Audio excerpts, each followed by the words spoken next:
Vamos a hablar en este momento de energía renovable a propósito de la crisis que citábamos antes de irnos a la pausa. La energía renovable es crucial en tiempos de guerra porque fortalece la seguridad energética y la resiliencia nacional al reducir la dependencia de los combustibles fósiles importados cuyo suministro suele ser bloqueado en gran medida. Vamos a conversar en este momento con Rafael Velasco, él es ex superintendente de electricidad. También conversamos con Miguel Ángel Campo Conde, quien es consultor de energías renovables y licenciado en máquinas navales, marina mercante de la Universidad de Cantabria. ¿Qué tal? Bienvenidos a Esto No Tiene Nombre. Muy buenas tardes. Buenas tardes, Saludos, Rafael. Rafael. Saludos, Miguel. Me gustaría empezar el conversatorio preguntándoles a ambos, uno como funcionario público experimentado aquí en República Dominicana, otro como especialista, ¿qué tanto cambia la dinámica de un país cuando se genera una situación de las magnitudes que tenemos en este momento? Estamos hablando de un bloqueo prácticamente del 20 al 30% del petróleo y del gas que el mundo comercializa con el estrecho de Hormuz. Cuando estas situaciones se generan, que no es la primera vez que sucede, ¿cómo cambia la dinámica con los combustibles en un país como República Dominicana que depende totalmente de los combustibles fósiles? Bueno, primeramente, gracias por la invitación.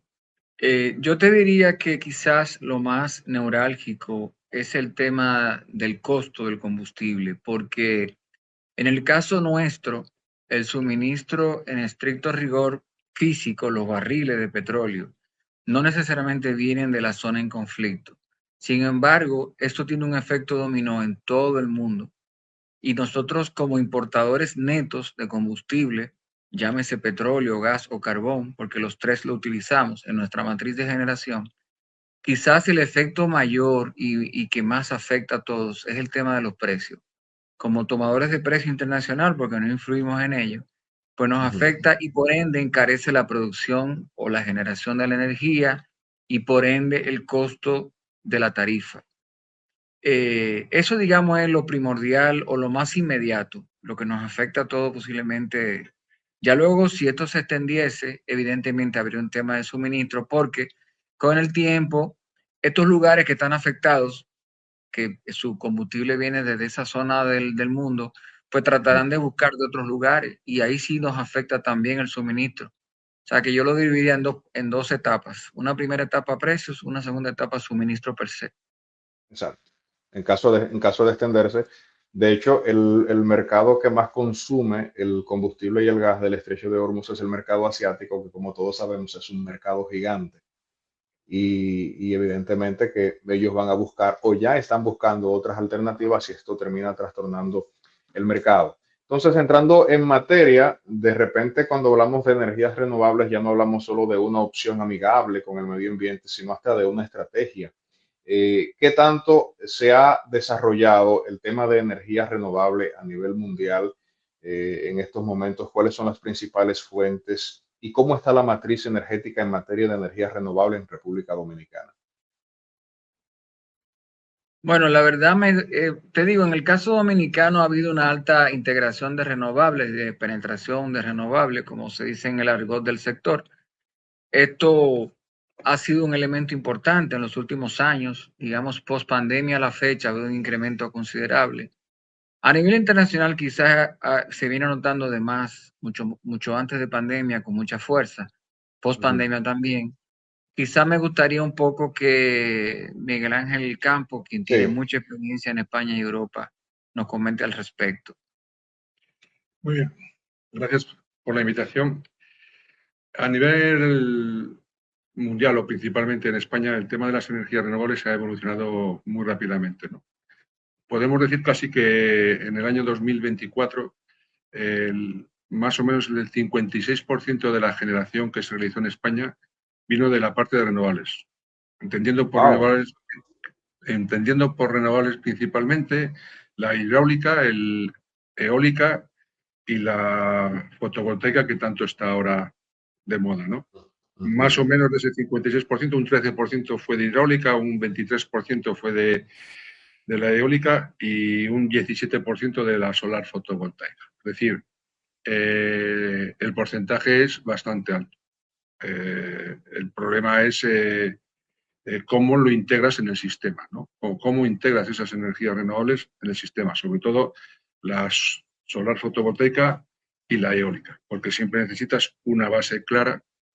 En el caso de España es la nuclear, que aportó un 20%, o estoy hablando del 2024.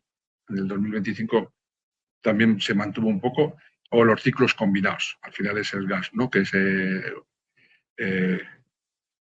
es un combustible fósil, que es el que marca principalmente el precio. Pero sí hay una gran cantidad de renovables que se empiezan a integrar y hay que ver cómo se van integrando poco a poco en el sistema. Sí, así es. Me parece un dato, bueno, 56% de la energía provino Sí, de fuentes renovables en España. Me sí. gustaría, no sé, Miguel, cómo andamos nosotros aquí en República Dominicana a nivel porcentual. Usualmente nosotros hoy día, energía renovable pura, digamos, es en torno al 11%, 10%. Ah, Cuando le sumas el agua, que se considera energía limpia, pues ya subimos un 18, un buen año hídrico puede ser un 20, pero andamos entre o sea, renovable pura, le hace eólica, solar o biomasa, en torno a un sí, 11% hoy día. Obviamente increciendo, o sea, sí, éramos un claro. 7, ya estamos en un 11, etcétera, etcétera. ¿Qué nos ha faltado como país para tener una mejor proporción? Estamos hablando de que España es mucho más grande que República Dominicana, tiene mucho más industria que República Dominicana y ellos tienen allá un 56%. Nosotros somos dependientes totalmente de los combustibles fósiles y estamos por un 11-18% dependiendo, mejorando, pero de manera lenta. ¿Qué nos ha faltado? ¿Ha sido una ley? ¿Ha sido la aplicación de las leyes o reglamentos? ¿Ha sido un interés gubernamental? ¿Ha sido una falta de inversión de parte de sectores? ¿Qué le ha faltado a República Dominicana para a estas alturas estar mucho mejor? Mira, yo creo que resumiendo la respuesta muy puntualmente, quizás un sistema de transmisión y distribución de la energía eléctrica que pueda aceptar más renovable. Y lo aclaro un poco para dar paso quizás a la experiencia española, que la conozco un poco, no tanto como Miguel Ángel, por supuesto, donde yo creo que podemos aprender. España tiene muchos años en ello y es líder en Europa en el tema de renovables. En el caso dominicano, a nivel de ley, es cierto que hay que actualizarla. Sin embargo, no estamos tan mal con respecto a si nos hicieran un examen, si podría hacerse el símil, porque en los últimos años ha habido una alta integración. Para que tengas una idea, de 4.000 megavatios pico, que es la demanda del sistema, aproximadamente hoy día hay 1.500 megavatios renovables inyectando a la red. Obviamente las renovables no inyectan 24/7, sino que dependen que el recurso esté disponible, o sea, que haya sol Exacto, claro, o que sople claro. el viento.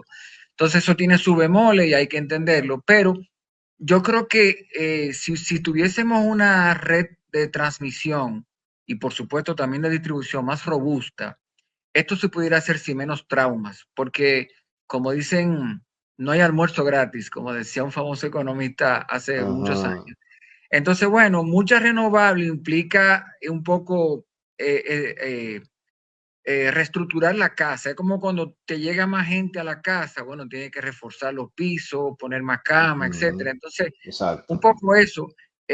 Quizá Miguel Ángel puede comentarle un poco de España, porque yo creo que es bastante ilustrativo todo lo que ha pasado y ha hecho España para estar donde está.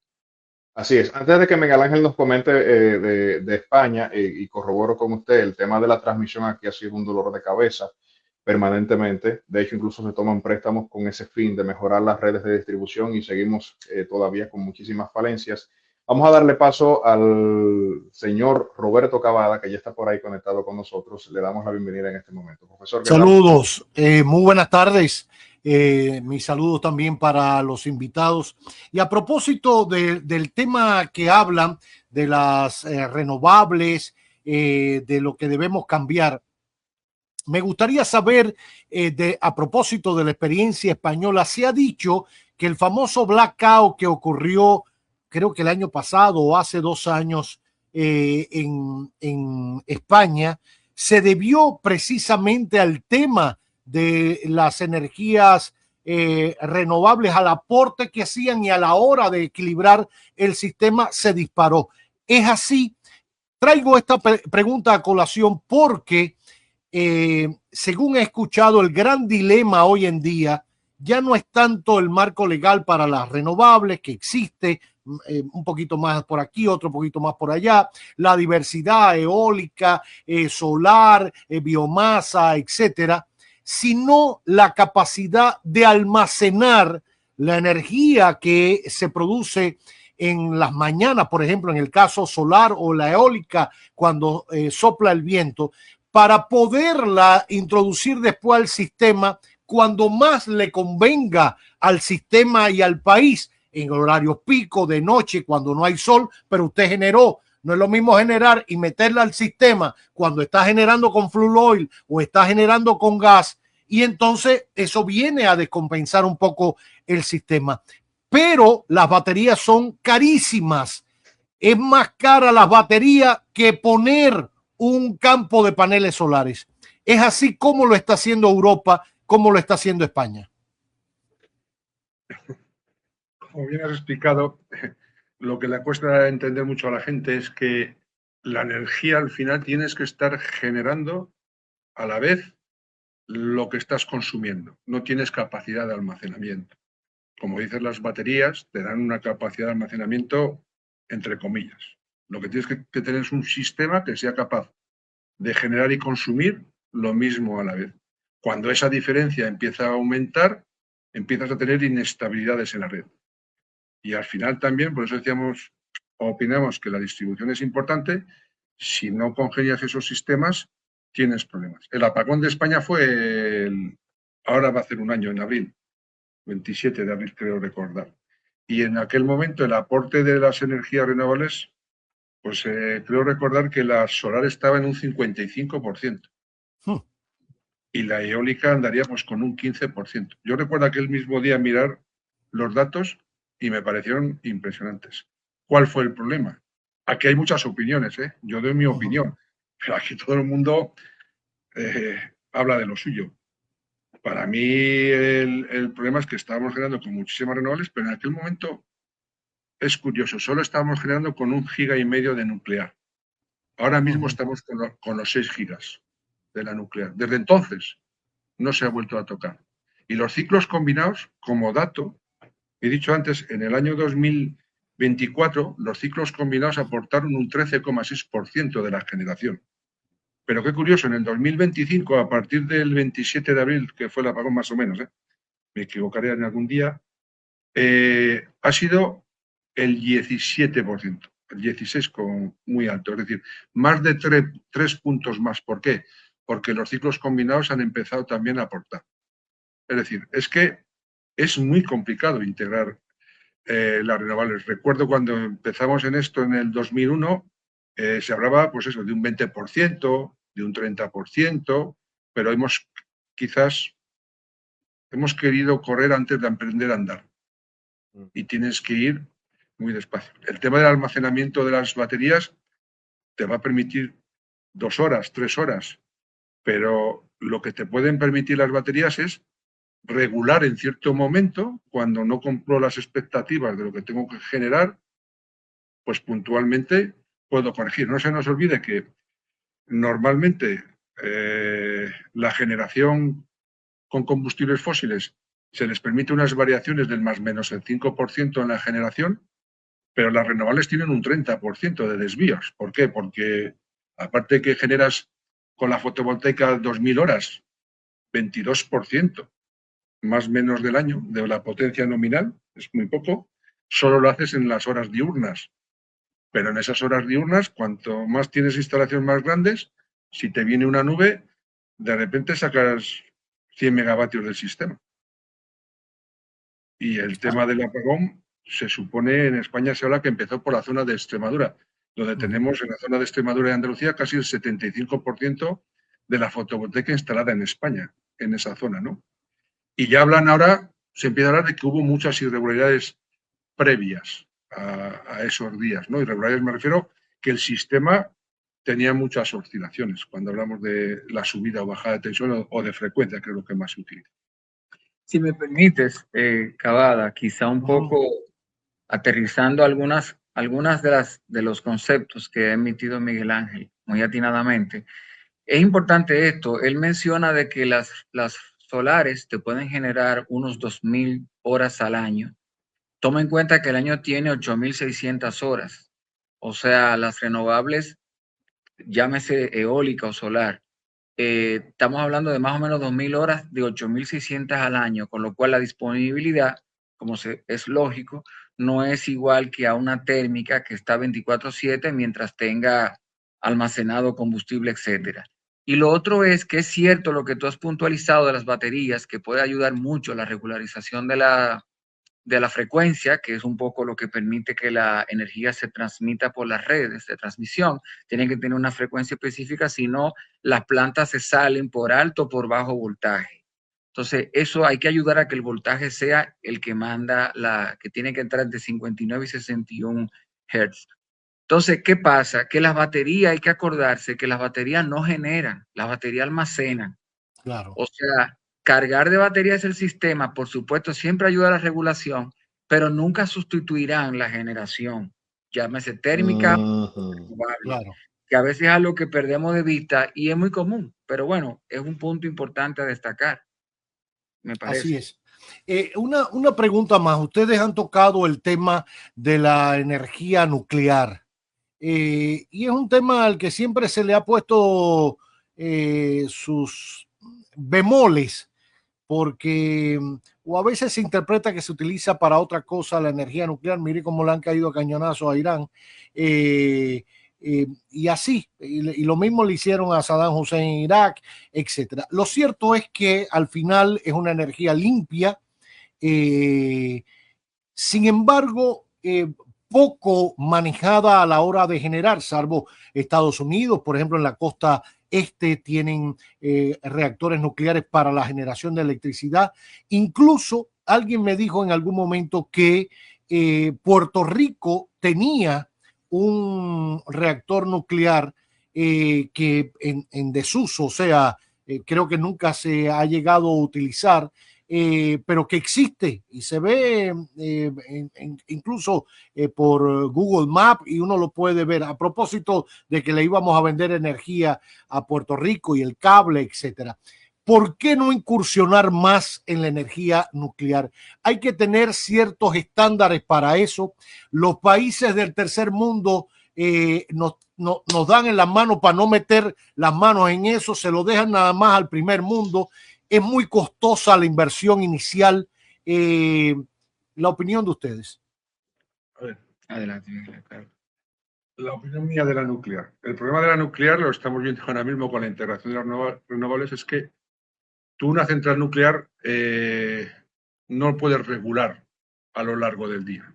Es decir, cuando digo que es una base, la nuclear en España funcionan 6 gigavatios continuamente, 24, 365. Bueno, menos las paradas que tengan cada 2 años, un mes o por ahí, ¿no? Pero no puedes regularla. Es decir, o la arranco y la dejo funcionando X tiempo, o la paro y no la estoy utilizando.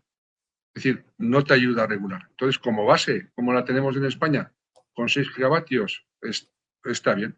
Bueno, yo tampoco puedo decir mucho. Tengo al lado a Francia que tiene 50 y pico centrales nucleares, ¿no? Cada país decide dónde tiene que estar o cuál es su energía. Pero desde el punto de vista de los sistemas, en mi opinión, no tiene, con la integración de las renovables, no tiene, vamos a decir, cintura para actuar rápidamente. Y bueno, es algo que, quitando Francia, pues el resto de países tienen una base de ellas. En España hay una discusión ahora mismo si se sigue ampliando o no, ¿no? Pero como base del sistema yo la veo que ayuda bastante, ¿no? Claro, quizás, y corroborando lo que dice Miguel Ángel, para que tengas una idea acabada, cuando él habla de 6 gigavatios, estamos hablando de 6.000 megas, 6.000 megas de energía nuclear en España. Ahora bien, lo importante es lo siguiente, la renovable, a diferencia de los ciclos combinados a gas natural, por ejemplo, no hacen la función de regular la frecuencia. diciéndolo llanamente. Es decir, en la base sí, claro, son bases, pero tú lo que necesitas es, cuando tienes mucha renovable inyectando a la red, es que como la renovable es inestable por su naturaleza, tú puedes tener 300 megavatios solares que en milisegundos bajan a 150 porque empezó a llover, pasó una nube. Entonces, los sistemas, la tecnología que mejor regula en ese momento son, por ejemplo, una de ellas es los ciclos combinados de gas natural, porque logran en segundos sacar o meter grandes bloques de energía, 40, 50 megas, y ayudan a que la energía se regule la frecuencia, los famosos 59-61 Hz, por lo que debe andar, tiene que tener la red para que el electrón pueda circular por ahí, es como que los coches puedan andar por la calle, no por la carretera. Y la nuclear no tiene esa superventaja, digamos, de momentos puntuales. Eso no quiere decir nada, no tiene nada de malo con la tecnología, solo que tiene esa característica. Tiene muchas ventajas, como tú has dicho, más barata, una vez tú tienes renovable, y cada país decide un poco la agenda. No sé, Miguel Ángel, si tú... Sí, no, la otra que te regula rápidamente es la eólica. Es capaz de regularte. La fotovoltaica no tiene todavía esa capacidad de regulación instantánea cuando tienes un problema, como decíamos antes, ¿no? Y los ciclos combinados, siempre que estén funcionando. El problema del apagón de España es que estaban parados. Y claro, cuando los quisieron poner en operación, aunque alguno dijo que en 2 horas estaba listo, tardaron más de 12 o 14. Por eso fue poco a poco dándole generación al país. Se partió de un cero, ¿no? Entonces, eso es para mí la diferencia, ¿no? El entender la capacidad de regulación instantánea. Y luego, cuanto más grande sea el sistema, comentó antes un caso, ¿no? Que sí se tuvo aquí en cuenta, la de unir por un cable marino Puerto Rico con Dominicana. Cuanto el sistema es más grande, más posibilidades tienes de mantener esa regulación. Porque al ser muchísimo más, el más menos 5% de esa oscilación influye. En el caso de España, nosotros estamos en un extremo de Europa. Estamos interconectados con Europa. Y eso nos da más facilidad. Pero ¿qué ocurrió? Que Europa, cuando vio que empezaba a tener problemas España, nos quitó quitó la interconexión y nos dejó aislados. Claro, para protegerse, porque si no se va cayendo en cascada. Porque ahí puede ser... Entonces, en este tema también de las renovables, cuando el sistema es más grande, es más fácil poderlo hacer. Claro, en Europa, como decía antes, hay 50 y pico centrales nucleares en Francia, con otro tipo de generación, pero te influye mucho. Cuanto mayor sea el sistema, tiene mucha más facilidad de permitirse esas variaciones. Claro, haciendo un símil con... Perdón, adelante, disculpe. No, quería puntualizar con el tema del carbón vegetal. Muchas plantas, cuando el boom de las energías renovables, el medio ambiente, etcétera, fueron cerrando precisamente en Europa, Alemania, etcétera. Después, con la llegada de Trump de nuevo al gobierno, comenzaron a reabrir las plantas a carbón, no solo en China, que ya eran muy populares y muy conocidas y extendidas, sino también en la Europa sagrada medioambientalmente hablando. ¿Qué hay con esto? ¿Se ha hecho más eficiente la generación a carbón? Hablo en términos medioambientales, no tanto en la generación per se, sino en su impacto medioambiental. Nosotros tenemos varias plantas a carbón en el país, no solo Punta Catalina, que fue centro de atención y debate en algún momento, Itabo, etcétera. Hay otras plantas a carbón más silenciadas, menos en el ojo visor, pero existen y hace mucho más tiempo y en condiciones primarias mucho más retrógradas, ¿no? Por hablar un poco en materia de seguridad, etcétera, etcétera. ¿Cómo estamos con este tema? Lo pregunto porque también el carbón es mucho más barato. Tenemos un suplidor como es Colombia mucho más cercano. ¿Qué opinión le merece este tema?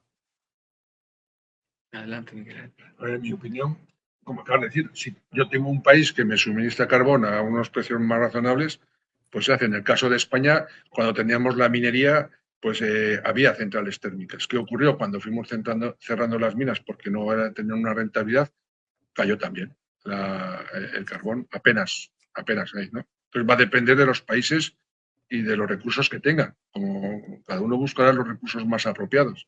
Si tengo esa facilidad, ¿por qué la voy a desaprovechar? Pero digamos que no es algo que está creciendo, o es simplemente se mantiene, y en algunos casos, pues cuando no sea rentable, lo irán poco a poco cerrando. Va a depender de los recursos de cada país. Claro, a nivel de ser más eficiente o más limpia, pues no hay mucho que hacer allí, porque el carbón lo que sí tiene su gran virtud es que es costo eficiente. Es una generación de base y, como usted señalaba, acabada, más barata. Es así. Y hay mucho carbón en el mundo. Ahora, más y más los países y los centros de financiación mundial han ido penalizando el carbón. Entonces, todavía hay un tema con que no aparece quien preste para carbón, usualmente, especialmente a los países tercermundistas como el nuestro, pues es difícil conseguir un préstamo de cualquier multilateral para carbón. Digamos que el carbón es el nuevo tabaco, así como el tabaco fue, digamos, sí, estigmatizado en alguna vez. Claro, en algún momento, pues ahora es el turno del carbón desde hace 15 o 20 años, y eso ha penalizado mucho que se siga invirtiendo en carbón. Ahora, de cara a nuestra situación, por ejemplo, de renovable, el carbón no es muy idóneo porque la gradiente del carbón, o sea, a diferencia del otro que le gas natural ciclo combinado, saca y mete 20 megas o 40 muy rápido, el otro no. El carbón necesita mucho para poder estar generando y no tiene esa facilidad de entrar y sacar megavatios del sistema tan rápido como otra tecnología, sino que el carbón es energía de base barata para tener una planta el año entero a full capacity generando, barato, sirviendo energía al sistema y, por supuesto, con los mantenimientos mayores de rigor al año, que hay un par de paradas. Ese, digamos, que es lo clásico de carbón. Ahora, no olvidemos que el mundo desarrollado se desarrolló con carbón. Claro. Digamos, se puede decir, bueno, no se sabía en ese momento lo alto, lo contaminante que era. Es cierto, es como el que fumaba en los 50 no sabía las consecuencias de hacerlo ahora o viceversa, etcétera. Pero bueno, no ayuda tanto a la regulación de frecuencia y no se ha mejorado mucho en cuanto a que si es más limpio, si tiene chimenea que lo limpien. Realmente es poco lo que se puede hacer en ese sentido. Siempre será una opción barata, eso sí. Así es. Bueno, pues agradecerles que nos hayan acompañado hoy para hablar un poco de energía limpia, de energía renovable, del sistema electroenergético nuestro comparado con el de Europa y especialmente el de España. Es un tema apasionante. Creo que el país poco a poco ha ido creando un mecanismo para hacer un sistema robusto, al menos en generación. Y eso hay que aclararlo, porque una cosa es la transmisión, otra la distribución, si la que se sirve se paga, se cobra, eso es otro pollo con arroz con pollo. El tema de la generación, y creo que dentro de las cosas sabias que se han hecho, faltan muchas por hacerse, pero dentro de las sabias, bueno, seguir potencializando las energías renovables. Ya he visto que se ha licitado para adquirir grandes baterías, para que la gente piense, no es una batería de inversor que uno pone para acumular energía. No, estamos hablando de una cosa inmensa para poder almacenar y después inyectarlas al sistema y utilizarlas de alguna manera, esa energía acumulada que ya se generó con el sol. No es que las baterías la generen, sino que la aportan en un momento de acuerdo a la demanda. Y lo otro es el hecho de compensar la generación tanto al norte como al sur. Vivimos en un país en el trayecto no solo del sol, sino también de los huracanes, y haber concentrado por muchos años la generación al sur de la isla, todo se concentraba al sur. Si por aquí pasaba un ciclón, y tumbaba un cable, apagaba el país. Aparte de líneas de transmisión, la famosa autopista que iba hasta Santiago, etcétera, el norte, había una pequeña generación en Puerto Plata, pero acaba de inaugurarse, si mal no recuerdo, la semana pasada, una planta de ciclo combinado de gas y de vapor en Montecristi. Hay otra por inaugurarse también en esa zona, que va a ayudar, yo creo que a estabilizar la generación por años, por unos cuantos años, y eso hoy puede ser que sea demasiada energía o la suficiente. Mañana será insuficiente porque el país irá desarrollándose, habrá más hoteles, más zona franca, otros aeropuertos, etcétera.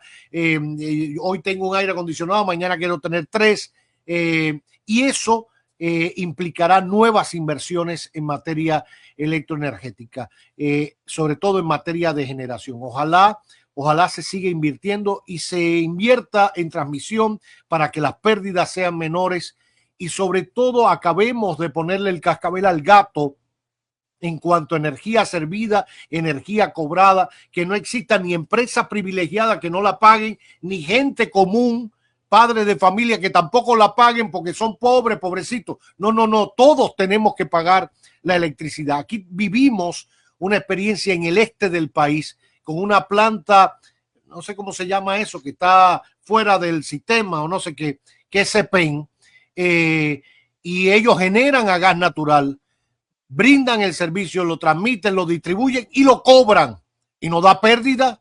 Y como esa hay otras pequeñas también. Entonces, ¿por qué si aquellos pagan? Y estoy hablando de gente, no solo de las cadenas hoteleras, hablo también de la gente que viven en Villa Playboy, que en gran parte son haitianos. En Villa Playboy, gente pobre, pero que recibe la energía y la paga. Entonces, ¿por qué no se paga aquí? Yo creo que en tanto deje de ser un tema manejado por la politiquería barata y se haga conciencia plena y se multe al que se roba la electricidad, se obligue a pagarla, se le corte al que no la paga, sea rico, sea millonario, sea de nombre o de apellido rimbombante, o sea un común mortal más, tendremos conciencia un poco más de lo que implica generar, transmitir y distribuir energía. En lo que hoy se quema por el déficit que tenemos, cuando hablo de déficit es lo que se genera versus lo que se consume y no se paga, es una cosa de locura.